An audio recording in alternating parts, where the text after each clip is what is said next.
Hey you all, this is Andrew Jones for TYT Sports, and I am not in the sweltering heat that is Honduras right now, but in the sweltering heat that is in Honduras at the moment is the U.S. men's national team recovering and doing press from getting a 1-1 draw, a needed 1-1 draw down in Honduras at the San Pedro Sula Stadium. Now, it was something of a performance that, as always in the Hex, is very difficult to win on the road, and it was the case where the U.S. was able to get a late goal from Bobby Wood in the 85th minute to preserve a point. So on the basis just that alone, it's always difficult to get a point in the Hex, and the U.S. was able to get it. By the way, if you look at the FIFA match tracker on FIFA.com, they hilariously have the goal going to Michael Bradley, who was nowhere near the play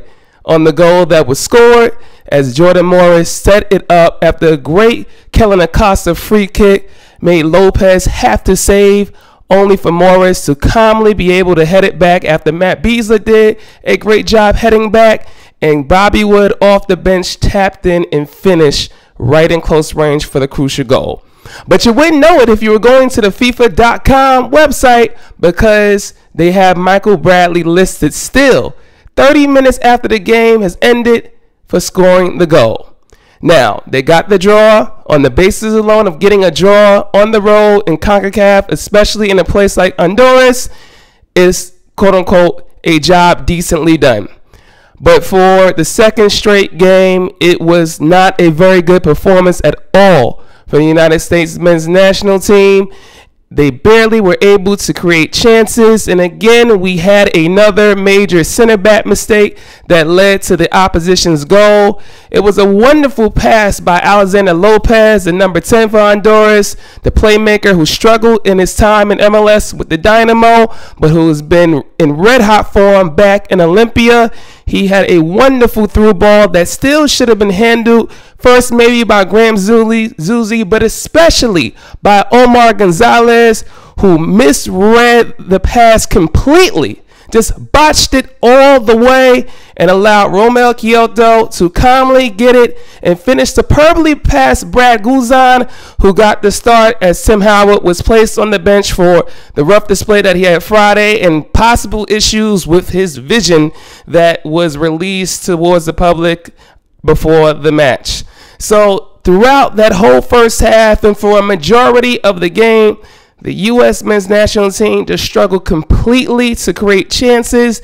You had a major disconnect again with the lead forward. This time it was Jordan Morris, as Josie Altidore was suspended because of accumulation with yellow cards. And there was just no disconnect or no consistent connect between him and the midfield. You had at least two times when him and Christian Pulisic did seem like they were on some wavelength, but even those times, one time Pulisic didn't even pass it to Jordan Morris after a great touch and resulted in the attack leading to nothing. And then the second time, Morris and Pulisic had a wonderful combination, but Pulisic had a tame shot into the stomach of Lopez. And that is a major issue that Bruce Arena has to solve going into the final two qualifiers in October, because there was no cohesion between the midfield and the attack. You still had occurrences where Pulisic would come back and Kellen Acosta, who had a decent game even before his free kick, didn't know what to do in the midfield, whether he was to stay deep with Michael Bradley or go forward. Then sometimes Michael Bradley, despite being the captain he wants to venture forward and still be a box-to-box midfielder, despite needing to just stay in front of Omar Gonzalez and Matt Beasley or any center back pairing that he is in front of. So it was that weird disconnect where you had a front four of Pulisic, of Clint Dempsey, of Darlington Nabby, and Jordan Morris that weren't getting any connection from the rest of their midfield. And when you have makeshift fullbacks and Graham Zuzi and 80, 90-year-old DeMarcus Beasley, bless his heart, but he is not going to have the spring in his step to go for it as he did in his prime days, where he was one of the greatest players that the United States has ever produced. So that disconnect has to be worked out massively for this next game against Panama in Orlando, this crucial qualifier where it is must win, and a solid performance and nothing less will be accepted not only by the U.S. men's national team fan base, but just by any neutral across the globe wondering why the U.S. is struggling in its penultimate qualifier to Panama and how they may still end up having to play a playoff against either Australia or Syria. Credible story in their own rights with what they did today, or even worse, the dreaded scenario of the U.S. finishing 5th in the Hex, which is still a possibility, but it is still as well as unlikely as seeing Bruce Arena get braids. So these are the things that have to be straightened out in their next fixture against Panama. The connection between the holding midfielders and the rest of the attack. And you'll likely see, hopefully, DeAndre Yedlin back at right back to be able to give that outside push in service that was non-existent from the fullbacks in both of these two fixtures in this international break. Jorge Villafana, he tried as much as he could, but he could not provide that consistent service on the left. And Graham Zusi in his 2 games at right back, he tried as best as he could, but he was nowhere ever going to be a threat going forward. And that is something that must be hammered out by Bruce Arena over the course of these next few weeks, and that he may get a full healthy squad in order to implement that.